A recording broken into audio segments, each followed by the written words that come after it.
Dadasi biznes boshlamoqchiman, 50 million so'm berib turing. Bor, jonga tegding bizneslaring Voy, bilan. iltimos, oxirgi marta. Bo'pti.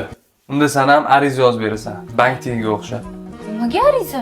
Kimdan olyapsan, necha pul olyapsan, kafiling kim? Voy, bunga kafilda nima aloqasi bor? Kafil emas, kafil. Bu seni yaqin insoning bo'ladi. Agar sen pulni to'la olmasang, yaqin insoningdan yechib olinadi. Ariza yozish kerak. Hozir yozamiz. Ariza, men Nurjahon Haydarov. Fuqaro To'lqinov Sirojiddindan 50 million so'm miqdorida pul olmoqchiman.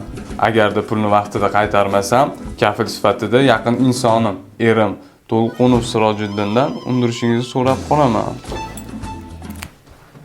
Pul beruvchi To'lqinov Sirojiddin.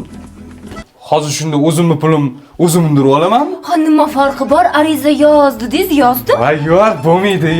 Va boshqa insonni Boshqa inson qayerda uydagi gapni ko'chaga olib chiqib nima qilasiz? Bo'lmaydi, bor. Bo'ladi. Ket. Yaqin odam. Boshimni Mendan qatirmagan. boshqa yaqin odamim bormi? To'g'ri, lekin Sizni qattiq turishni bilaman.